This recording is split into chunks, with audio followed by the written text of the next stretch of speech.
Hello friends, welcome to Investment Friend channel.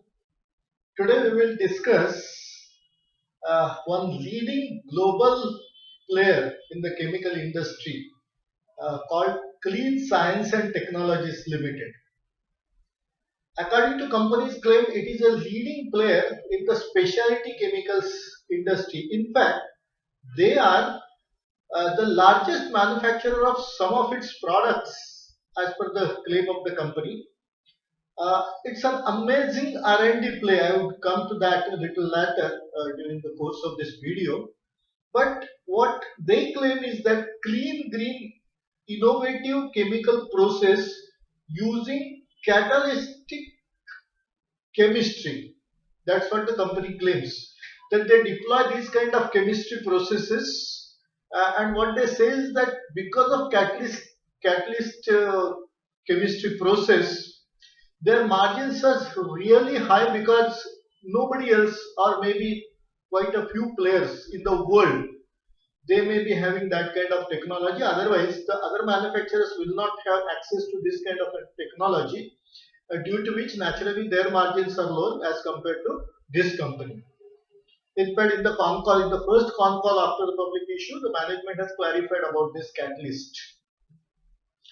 Uh, they are actually manufacturing functionally critical specialty chemicals.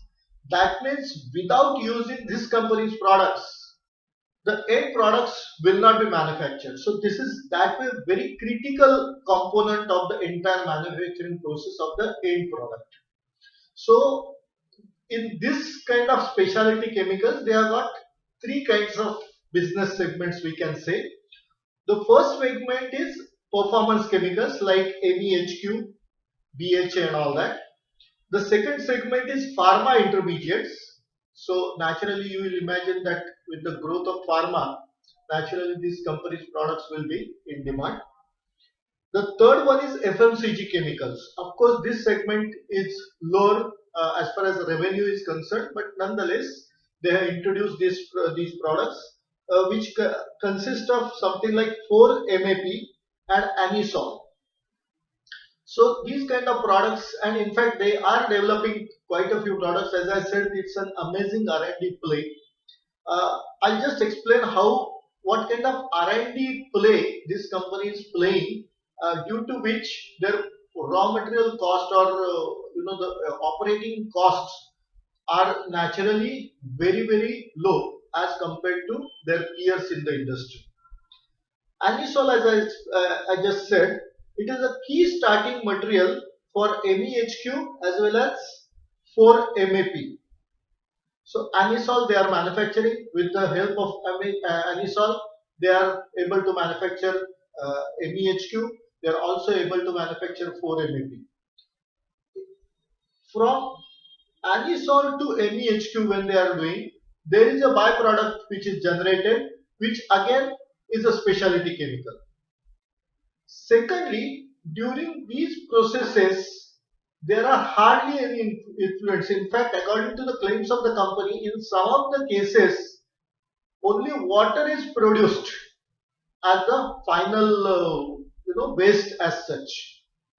So beyond that, no influence or even also, and that's the reason they have kept their company's name, and they are in fact branding it that way, Clean Science and Technology. So it's a clean technology. They are saying that we are using green technology to reduce the pollution levels overall as such, by contributing, by adopting these kind of technology in our manufacturing processes. Then they are the only manufacturer in the world, according to their claim, which is having fully integrated BHA plant. So there what happens, they are introducing phenol, of course that they are outsourcing, they are procuring from outside. Incidentally, Deepak Nitrite is one of the leading manufacturers of phenol.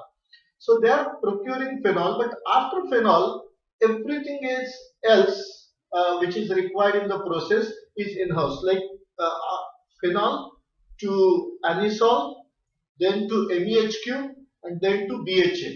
So the entire value chain afterwards, uh, excluding the first raw material of phenol, is in-house only. So this helps in many ways. First of all, you can maintain the quality because if you procure some of your raw materials continuously in the various stages of your production process from outside, obviously there could be chances of some variation here and there. Secondly, when you procure from outside, those manufacturers will load their operating margins and profit margins and all that. So obviously your cost of production goes up. Here what happens is that almost except the first raw material of phenol, everything is else is from in-house. So obviously the production cost is always less as compared to when it happens that when you procure the raw material or other ingredients or intermediates and all that from outside as such. They are exporting to many countries, so that way what the company claims that it's a truly global company. And in fact, if you see their website, except a part of Australia and Africa, their presence is everywhere in the world. So they are exporting their products to most of the countries, excluding these two continents, you can say. So that's why they are claiming that they are a truly global manufacturer of these specialty chemicals. In fact, according to the data available, 75% of their production is exported, only 25% is sold domestically. Recently, they have developed HALS series, which has got a wide ranging applications in water treatment, paint, polymerization process, and all that. So, this is as far as their business and the product segment is concerned. Now, let us go into the other details like their history as well as their financial performance. In fact, this company was established in 2005 or so, 2003, 2005 and all that.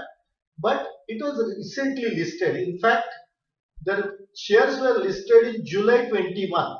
So hardly it is 4 to 5 months old company as far as the stock exchange performance is concerned. But still, it is a very old player in the specialty chemicals, and in fact, they are functionally critical specialty chemicals company. Uh, when they have listed these shares through this IPO, in fact, this IPO was nothing but offer for sale. The promoters and other shareholders offloaded some of their shares to ensure listing on the bourses as such. So when the shares were listed, it notched a 98% listing gains. So that kind of demand was witnessed in the stock market for this company's shares. In fact, to qualify for listing, this company's share capital was less than 1.5 crore earlier, till last year in fact. But because of the stock exchange requirement that you should have a paid-up capital of minimum 10 crore, they issued 7 bonus shares for every 1 share held, and that's how their paid-up capital has now crossed 11 crore as such. So that kind of liberal bonus issue was effected prior to listing to meet the listing norms. It is a fully debt-free company, absolutely no loans are there, but they are undertaking capex. They are going in for expansion in a major way because there is a demand for the company's products. In fact, they are also going to enter quite a few specialty chemicals which have got a value added margins as such, which will have a good margins as such according to the management.